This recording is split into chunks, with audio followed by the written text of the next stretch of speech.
Today, I'm going to be breaking down the new FNAF movie trailer and showing you everything that you missed. I'm going to be going frame by frame. Watch to the end because I said so.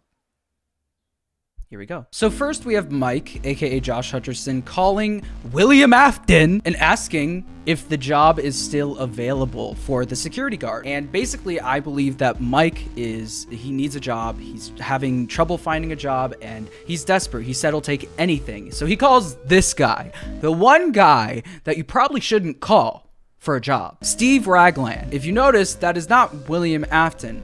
I believe that this is just pulling a Silverize. It's the Dave Miller of the FNAF movie. Steve Ragland is William Afton's fake name. I don't know if William Afton is gonna be William Afton or William Afton is just now Steve in this movie. But we get our first speaking line of William Afton or Steve, and he says, "Oh yeah, the job is still available." Also, if you haven't noticed, Mike, Josh Hutcherson in the FNAF games, this is supposed to be his dad. So I think this movie is just in a completely different continuity, different canon, and that's fine. I've always said that I'm taking this movie as a FNAF themed movie, not a continuation of the game lore or a direct rip of the game lore. This is its own separate thing, which is completely fine with me. Then we get William Afton saying this place was huge in the 80s for the kids, and he should be the owner of this place, I think. So that's kind of weird. I think the big reveal is going to be, oh, he's actually behind everything. So he says the owner is just not ready to let go of the pizzeria. So that insinuates that Mike is actually working as the security guard after this place shuts down, which would make sense with the games. The place looks shut down. There's spider webs everywhere.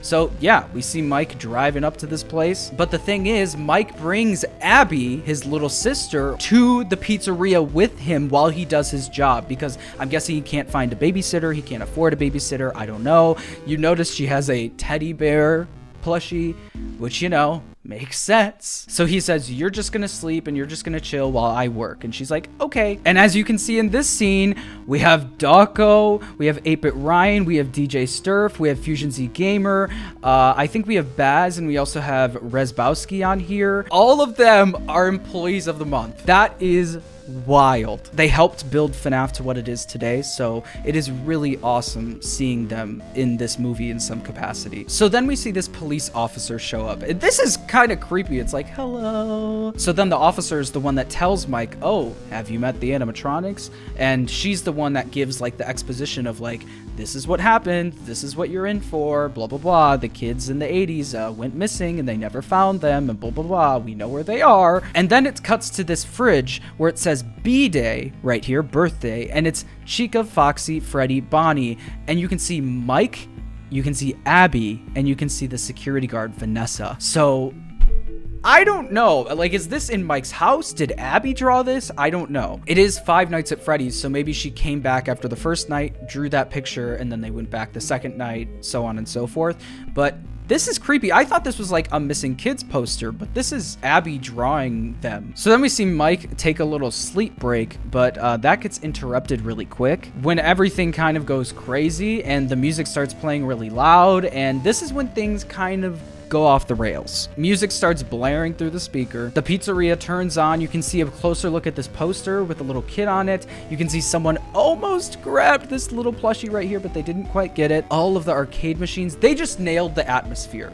This looks real. You can see all of the original Sanchi plushies, I believe. The Chica, the Freddy. This is that weird Chica mask that has in the Halloween stores, I think, that you can buy on Amazon. I don't know why that's making an appearance, but it's funny. I will say that. Then you see the animatronics perform again. Then we get more description of what happened, that Vanessa is telling Mike. In the 80s, kids went missing. Everyone searched the pizzeria back then and there was nothing to be found. They didn't know where the kids went. And then we get a closer look at Hank. Maybe this is Mike right here.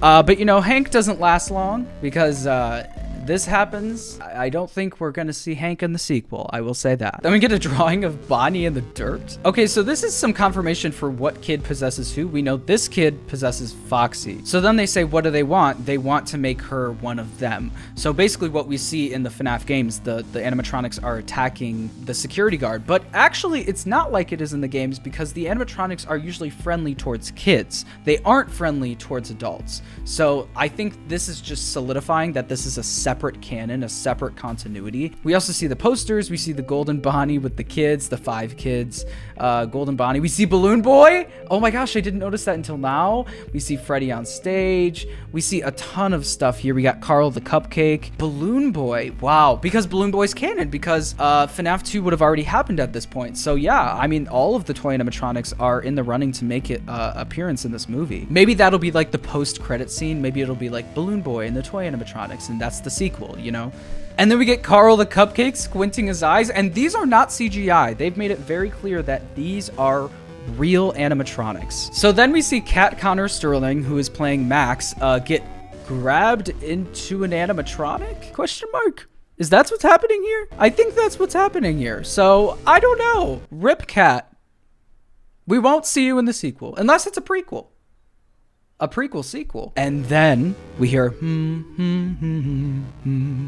and we see Springtrap. Springtrap is in the FNAF movie. We see the animatronics staring. It looks like this is going to be one of the camera things where they're moving around the pizzeria, and Mike is like, why are they moving? You know? And then someone is dead on the floor. I don't know what is happening here. I couldn't even guess. And then Vanessa's in the hospital. Something happened. I'm guessing one of the animatronics got her, and they're like, oh no, like she's probably there for the first night and the second night, and then it's like, oh, we lose Vanessa, we lose our help, and now we're alone. We have to do this alone. But the question is, why would Mike still go back? Like, is it worth the money at this point? And then we see Josh Hutcherson beating up someone in the pool. If I had to guess, the character doesn't look familiar. So maybe he sees this person as an animatronic. It's like an illusion, like FNAF 3, and it's like, oh my gosh, I'm hallucinating. And then he starts beating up the animatronic, but it's actually a person. This looks incredible. The eyes are the same.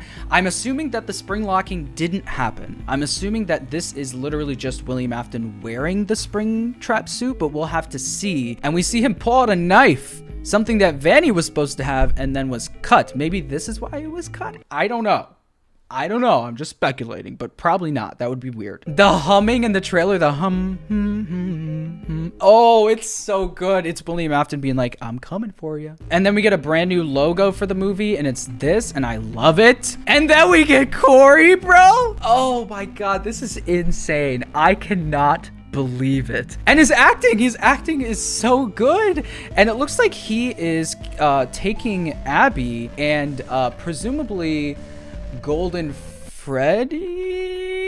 He's not very golden though. So the people saying that this is Golden Freddy, he's not very golden. Like, you have to admit, this probably is Golden Freddy, but they could have made him a little golder. Like, this is brown very much still. I could see the gold here. I can see, and the eye and the ear missing. I was a firm believer that this was just normal Freddy but withered, but no, this might actually be Golden Freddy, which is fine. The blue eye maybe means that Golden Freddy is good. Maybe it means he's vengeful.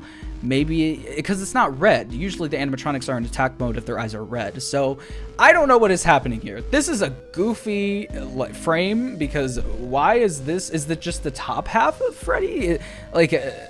I don't know what's going on here. Like, I'm not very picky with stuff like this. Like, I am just so happy we're getting the movie, and the fact that the movie looks great is just mind-blowing to me. Like, I am so excited. Even if this movie looked terrible, I'd be excited. But we're so lucky to have such creative people like Scott, like Blumhouse, like Emma Tammy, putting their hands all over this movie and making it what it is. So on behalf of me and the community, we thank you so much for this. And that was my analysis. I hope you learned some things. I hope you spotted some things, and I'll see you in the next video. Bye-bye.